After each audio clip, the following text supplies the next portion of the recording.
Roads have been closed in the Hunter for 3 days, but still motorists want to try their luck, some with terrible consequences between Hinton and Wallalong. The damage caused by the floods throughout the Lower Hunter is becoming obvious, according to Maitland's mayor, who wants the area declared a natural disaster. I think it's high time that Macquarie Street realised that you just don't buy meat at a supermarket or a carton of milk out of a fridge, that it's got to come from these areas and offer assistance when assistance is needed. But not everyone is unhappy about the flood waters descending into Newcastle Harbour and out to sea. Absolutely, it'd be fantastic. That's what we've been praying for quite a while now, to wash all the prawns and fish out. There'll be more seafood around next week than we can handle, we hope. The only problem is all the trawlers are moored to the wharf, rough seas keeping them in the harbour. Yeah, we've just got to wait for the weather to settle down for us to get out. And the fishermen aren't the only ones waiting for the weather to improve. Organisers of Surfest moved the contest to Nobby's Beach again today. They're hoping for better conditions before Sunday's final and the Champion of Champions event.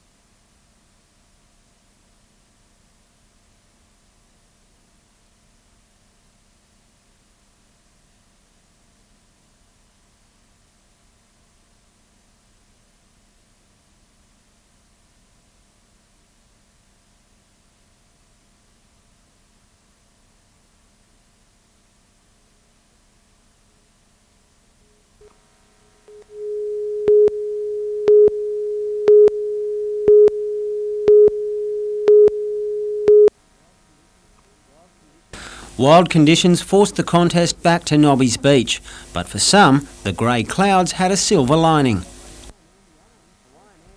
Hawaiian Andy Irons also tucked in. A lot of close-ups right now, so there's a little drainers too, just a few barrels coming through, so find the barrel, I'm even luckier. Avoca's Shane Powell followed suit to also progress. I managed to get one about 10 minutes through the heat and I was pretty happy with it, so it pulled me all the way back up into third, and then I needed a small score to jump into second. I managed to get it in the end. Yesterday's standout Trent Munro had no luck on the fickle bank, while Gold Coast grommet Dean Morrison helped to knock out Hawaiian star Bruce Irons. His sparring partner Mick Fanning survived this drubbing to also win through. Joel Parkinson tried to make it a Gold Coast trifecta. But the World Junior Champ was knocked out by former title holder Damien Hardman and radical American Brian Hewitson. Sydney's Chris Davidson turned in a radical display to make it into the round of 32. And WA's Jake Patterson had every trick in the book. Competition continues tomorrow. Bruce McKenzie, NBN News.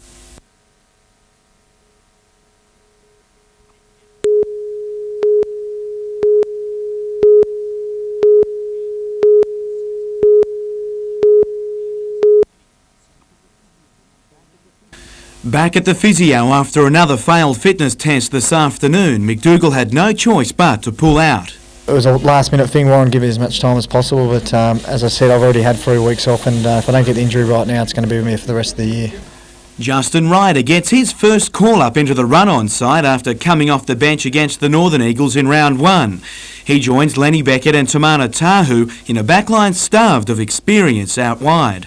It is concerning, and considering that they've got probably one of the best coaches who can expose inexperience in David Wade, it is a concern, but I do feel that it's going to be a forward-based game tonight, and that's going to be a saving grace for us. But the Saints mentor isn't looking too much into it. They haven't had something to do with those players anyway for the last 2 weeks, and they've been able to inflict a good win against Canberra at home and their first away win against Penrith. So, I mean, I don't think we're under any illusions about change. St George Illawarra come off a win against the Warriors to end what was a bad losing streak. Winning's a nice remedy for the Blues, but one win doesn't get rid of where we've come from. A lot has been said about past clashes between the two clubs in recent years, but the former Newcastle coach wasn't getting drawn into any pre-match banter. That's the last decade. Let's worry about this decade. All the action on NBN tonight from 8:30.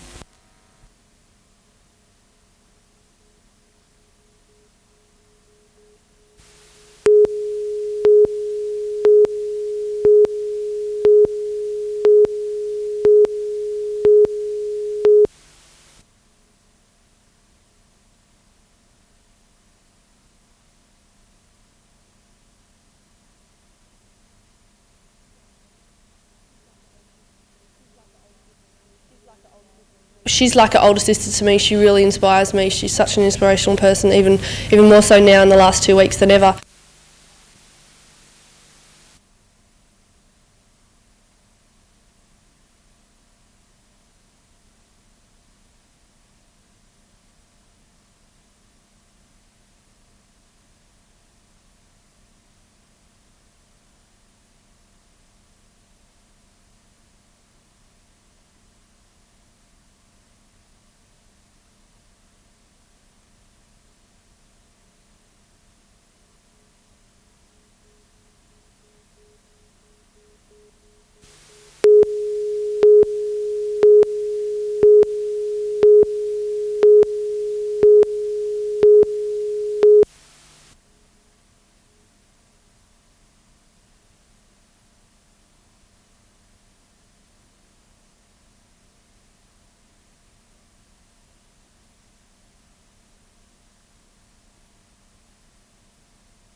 South Cardiff looked sharp right from the start. The Gunners' strikers right on target, but keeper Jeff Callanan repelled early attacks. The Rosebuds keeper called on a number of times, but she felt it was only a matter of time. The woodwork helped once, but couldn't stop the inevitable.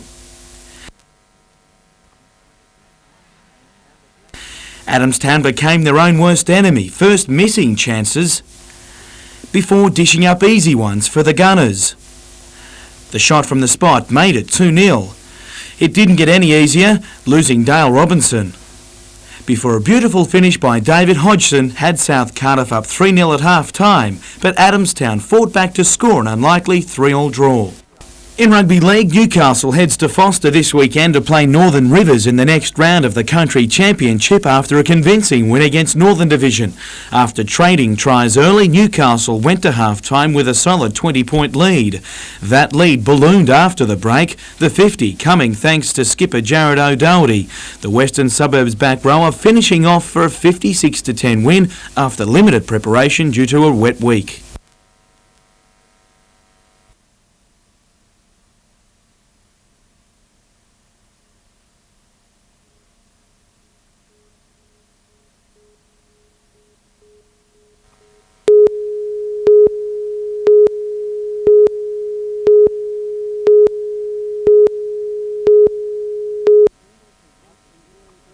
After enduring almost a week of wicked weather, Surfest organisers finally had their day in the sun. More than 15,000 spectators lined the shores of Newcastle Beach as the sport's 12 world champions paddled out to play. For the first time ever, surfing superstars all hit the water at the same time. Local hero Mark Richards inspired by his peers.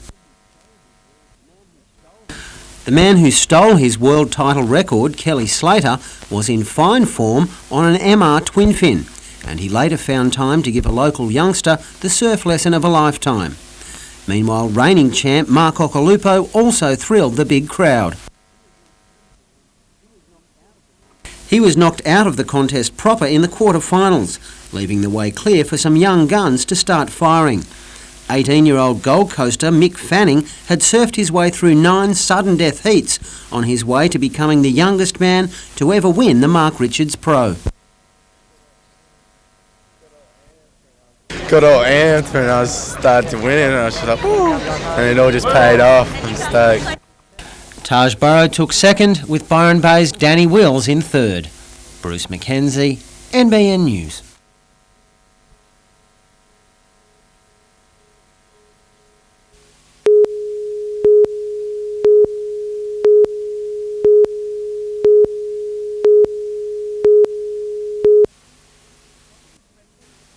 The Expressions of Interest document is the result of a very public campaign mounted by staff and community members. Released to businesses earlier this month, the plan was formulated by the Sisters of Mercy to seek out a non-profit partner to redevelop the Martyr. But today, staff raised concerns about its content, convinced the Area Health Service is still bent on privatisation. Yeah, we worry that there are still people at the Area Health Service who may harbour the hope that the hospital will be privatised. The document spells out the criteria interested developers would have to fill to upgrade the hospital, with the Sisters of Charity and Healthcare Australia believed to be interested parties. But staff say it makes for interesting reading when you consider the hospital is listed as the last priority on the Capital Works funding wish list. The idea that a hospital providing cancer services to 1/8 of the state's population would be given a priority lower than that of a new car park is, to say the least, remarkable. The Sisters of Mercy are hoping to announce their business partner by September. Helen Kapelos, NBN News.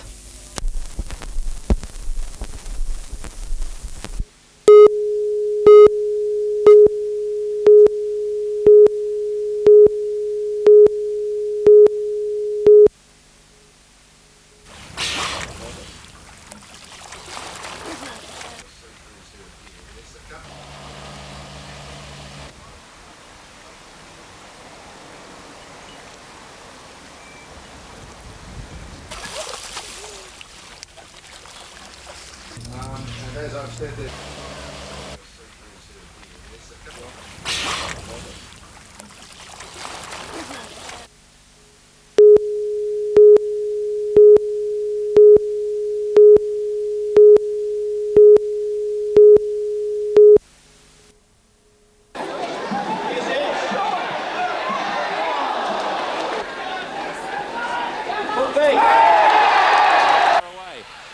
danger not over for Brisbane. Trying to line up someone with a shot at goal. Parried by Bolton. I told you.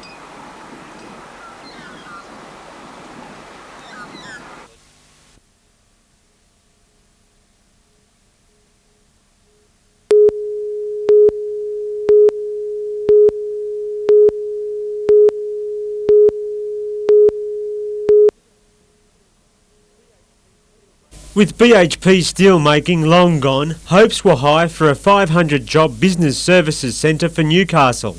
It wasn't to be, but Premier Bob Carr says the Hunter hasn't been forgotten. The Hunter over the last 2 years has won from other states, thousands of jobs with the benefit of a $10 million package. Impulse is as Newcastle as the Knights, but just last week Canberra Raiders scored when the airline expanded operations in the national capital, thanks to a $10 million incentive from the Territory Government.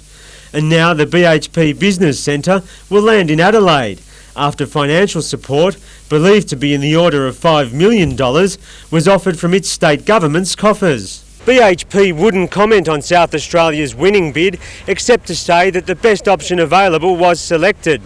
In Sydney today, the Premier strongly rejected allegations made by Liberal Senator John Tierney that the New South Wales government didn't do enough to win the jobs for Newcastle. I put a strong case to BHP. I did it personally. But Adelaide is desperate, and they're throwing millions around towards anything that comes up. And from time to time, that sort of strategy will have wins at our expense. Newcastle's Lord Mayor says BHP is likely to lodge a development application for its former administration building as a shared business centre, with other operators expected to move in. David McElwain, NBN News.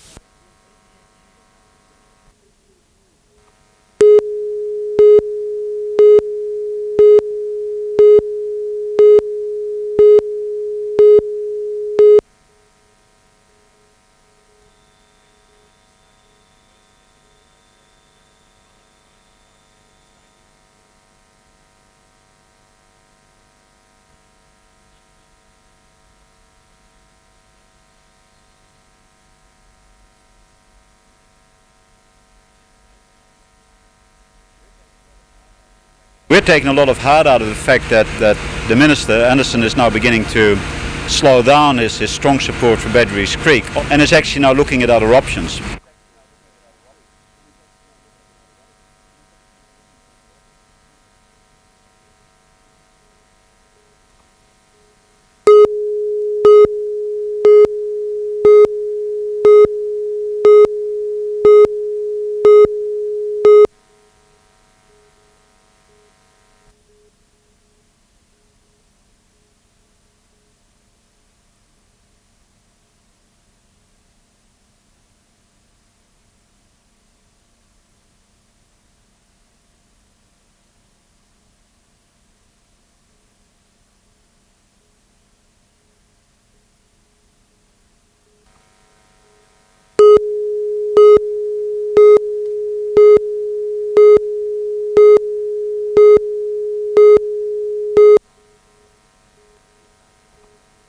Newcastle Council and National Parks and Wildlife want to transform this old mine site into 140 hectares of pristine parkland, and today they called in some experts to help them do it. Children from 6 local schools swapped classrooms for countryside, filling in a survey on what they'd like done along the way. We want to know now what they want to use the park for, because within a year or two there'll be facilities here, and we want to make sure that the facilities we've got are the facilities that the kids want. And not surprisingly, the students had plenty of suggestions. I would like more trees in this bit and some picnic areas. Well, I think for one they should put the playground in and get rid of all that mud and dirt. Meanwhile, well-earned recognition this afternoon for a Hunter work for the Dole project. 56 unemployed people helped turn disused parkland into the Broadmeadow Magic's new soccer field. And today, Employment Services Minister Tony Abbott presented those behind the initiative with a commendation earned at the National Achievement Awards.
Messing about with boats takes up a lot of Alan Ray and wife Shirley's time. Maintaining their 1920s-style launch is a labour of love and just their style. With a Chardonnay on board and some bickies and cheese and what have you, and away you go. It's a great way to spend a couple of days. The Lady K will feature in next month's Heritage Afloat Regatta, launched today at the Royal Motor Yacht Club. Lake Macquarie Heritage Float has about 70 participants. They're from far away as Queensland, Sydney, Victoria, Coffs Harbour. We're very excited about the quality of the boats that are coming this year. Now in its 5th year, this year's event between April 21 and 23 promises to be a spectacle for boat lovers. They can see classic and timber boats. They can see boats from about 9 foot long to about 70 foot long. They can see putt-putt rallies and steamboat launches. With just 3 weeks to prepare, for Alan and Shirley, it's full steam ahead. Paul Lobb, NBN News.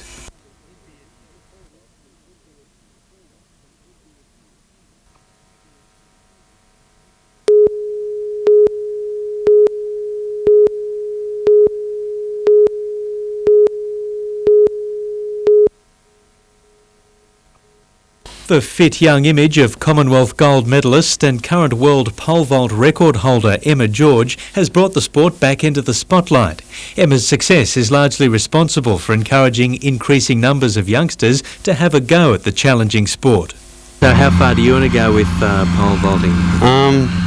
The national champion would be probably the level that I'd be happy with. Philip Tracy is just back from the national titles in Hobart with a second place in the under-16s event. Philip is one of coach Peter Hurd's young chargers at the Wallsend RSL Athletics Club. Very proud, but I'm proud of the kids whether they win, lose or where they come. I tell them it's important to have fun. You know, if you go away and you have fun, you come back, you do your best, that's all we can ask. But, you know, it's a great bonus when they get a place. Brothers Chris and Tim Lewis finished 4th and 3rd in their divisions and will join Philip in May at the Pacific School Games. I can see Chris going 5 metres. He's very, very good in the takeoff area. You know, we've got a few things to work at through the winter time, but you know, he's already jumping higher in training than what won the national championships. You know, but it takes time to coordinate all that together for a meet.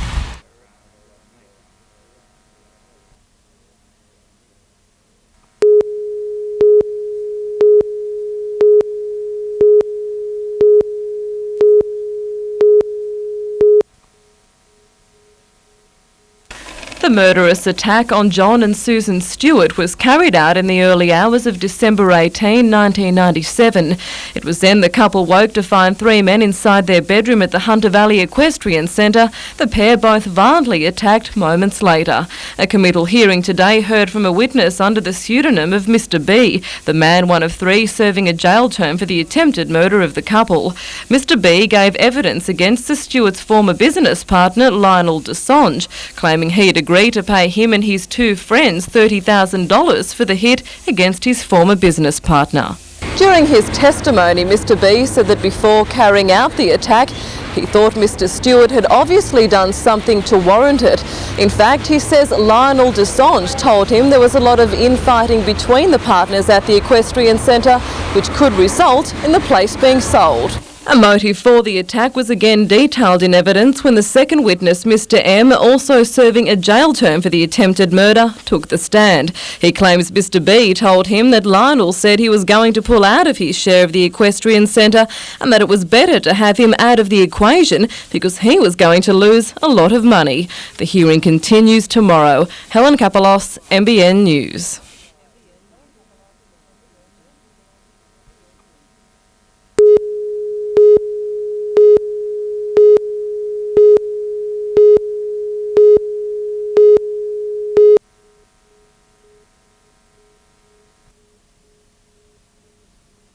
Stephen Hughes is a tough nut. He's a journeyman whose 13 fights have delivered only 6 victories.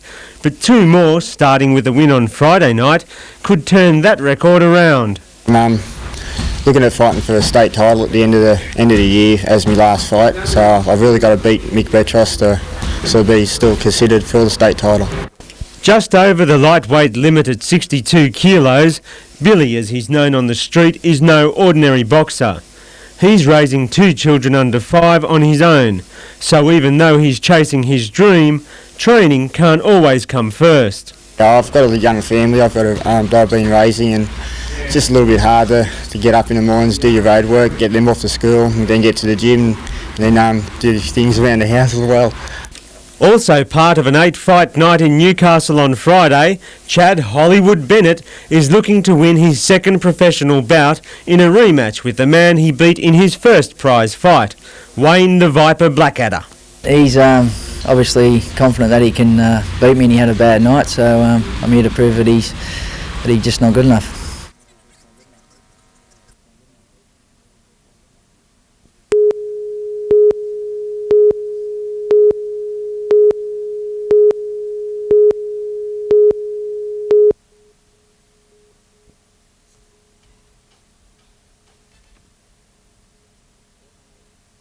Ben Rorty. He's not a biter, but he's a fair finger sucker. A lot of controversy over Jason Stevens' claim that Rorty beat him during their match last week. But since then, Stevens has been on the defensive and Rorty is on the attack, claiming that he didn't bite Stevens and he shouldn't be making serious biting allegations and then backing out. I personally think that when an official report of biting or gouging is made on the field, it should be investigated immediately by the judiciary, irrespective of whether a player wishes to continue or not. This set process will save a lot of this mess. But I've got to say, it's hard to see how the NRL Commissioner, Jim Hall, said there's no case to answer for. As you can see in this footage, Jason Stevens' fingers are clearly in his mouth and Ben should consider himself very lucky. Last week, a couple of interesting incidents. Broncos' Luke Prittis got a close look at the turf on his home ground, and Glenn Lazarus Canberra's run-on trainer and the world's biggest back got caught as a tuber in the string section and very close to a Golden Falcon award. Now in the round 9, a couple of tough games to pick. Bulldogs will play the Eagles at Stadium Australia. Bulldogs have lost 3 in a row and the Northern Eagles are also keen to avenge their 50-10 loss last week. And now that the Dragons and the Cowboys have won a couple of games, they have left the bottom of the table. The Parramatta Eels and the Warriors have reluctantly taken their spot. They play each other this weekend. Dragons will take on the Raiders. This is another hard game to pick. And see if the Dragons' return to confidence will continue against a hungry Canberra Raiders. Here's the rest of my tips. Broncos to continue their unbeaten run against the Panthers. Sharks too good for the Tigers. Storm over the Cowboys, and the Eels, Dragons, Northern Eagles and the Knights to win their games. Well, good luck with your tips. I'm Paul Harrigan for NBN News.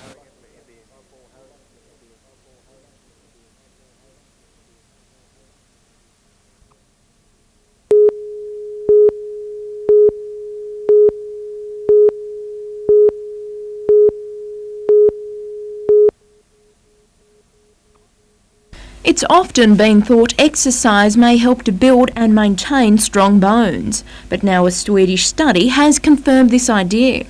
Researchers examined the bone mineral density of both current and retired soccer players and found exercise helps prevent fractures common in old age. What it's done is confirmed something many of us have believed for a long time, which is that exercise increases the density of bones and therefore protects people from fractures. But the Swedish researchers found exercising in your youth doesn't guarantee strong bones in later life. They should exercise when they are young to build up their capital of bone density, and then, if they continue to exercise, they will slow the inevitable decline with age. Dr. David Sullivan says age is no barrier when it comes to exercising, and he recommends older people tailor their sport or fitness training to their capabilities. More of the low-impact repetitive exercise, walking, if they like, jogging, swimming are the kinds of things that spring to mind. Tanya Carlisle, NBN News.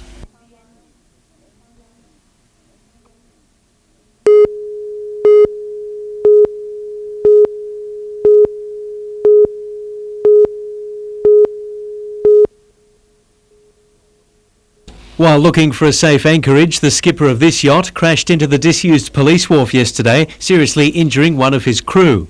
And today, this family arrived in the harbour midway through a voyage from Hobart to Brisbane and spent an hour and a half trying to find a safe berth. In frustration, they simply dropped anchor. He's a classic example, and many a time of that I've come down in my car of an afternoon, particularly on Sundays, and met people who've just sailed into the harbour, and they're sort of hanging around, and you sort of wave to them and bring them ashore, and say, look, there's nowhere to, just go and drop your anchor up along this shore here. George Keegan is one of the faces behind plans for a $7 million marina on this land at Honeysuckle that will cater for almost 200 boats. A lease for the land has been signed and a development application lodged. The Cruising Yacht Club hopes to start building in August this year. Newcastle hasn't had any facilities for 200 years, so I mean it's well overdue and we're going to satisfy those needs. Yachties currently scattered in awkward spots around the harbour say they can't wait. A lot of yachties are coming for shelter, especially when we have bad weather, and there is nothing. So that marina, I think, is going to be a very good idea. Paul Lobb, NBN News.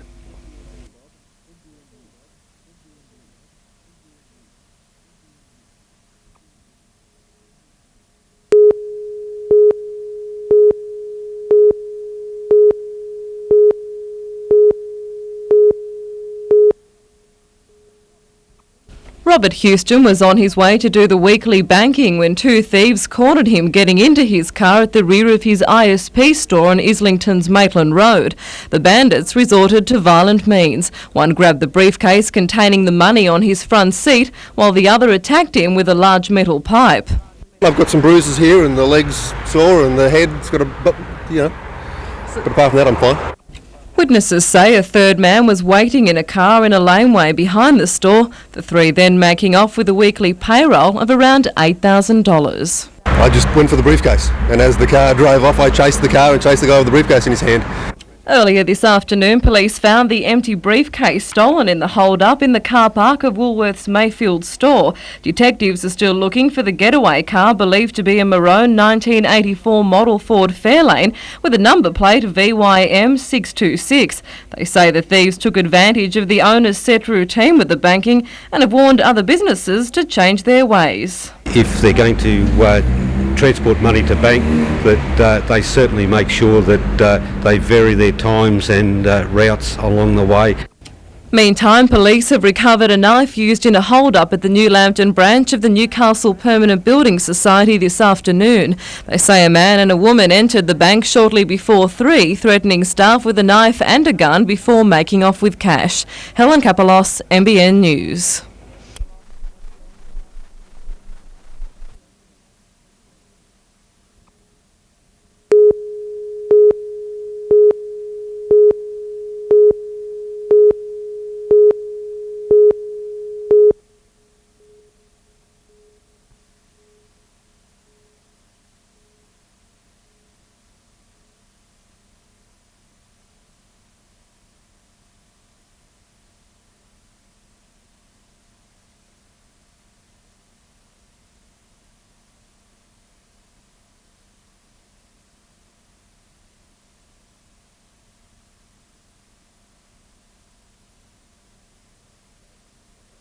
Police have done us a favour, I suppose, but we'll wait and see as to how many turn up.